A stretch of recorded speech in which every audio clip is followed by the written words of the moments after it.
Une vidéo pour montrer à quel point il est possible de paramétrer ces outils de montage, notamment tout au clavier. Donc moi par exemple sur cet écran, je n'ai absolument plus aucun outil de montage.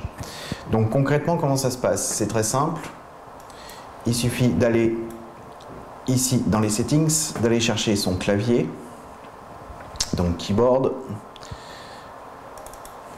on peut l'ouvrir, là vous voyez déjà directement un peu la tête de mon clavier, c'est-à-dire que j'ai quand même refait beaucoup de choses. Pour ajouter des fonctions ou des raccourcis, il suffit de faire un POM 3 sur Mac ou un CTRL 3 sur PC. Ça vous ouvre une petite fenêtre qui vous donne absolument toutes les possibilités qui sont assignables sur chaque touche.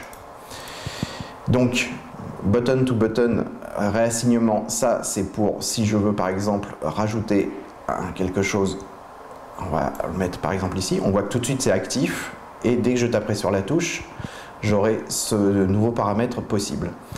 Donc ça c'est une première possibilité de rajouter tous ces éléments qui normalement se trouvent au-dessus de la timeline dans cet espace ici.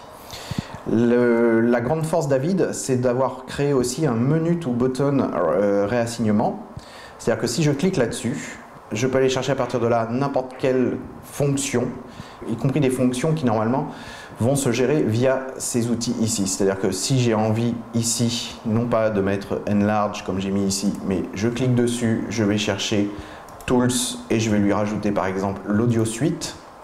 Voilà, on voit que l'Audio Suite, bon là je l'ai deux fois, mais on voit que l'Audio Suite tout de suite prend place sur mon clavier.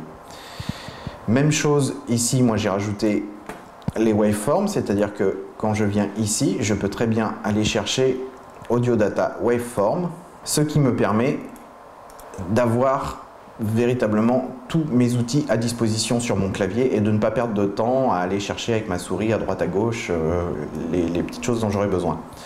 Donc une fois qu'on a fait ça, une fois qu'on a paramétré entièrement tout son clavier, on referme et il suffit de charger un rush.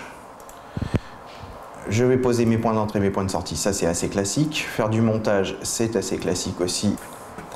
Et à partir de là, par exemple, la fameuse waveform que j'ai affichée tout à l'heure, voilà, je l'affiche ou je l'enlève à volonté, juste avec une touche. Même chose pour le top and tail que j'ai ajouté en Y et U. Donc, si je fais U, clairement, il coupe ce que j'avais avant.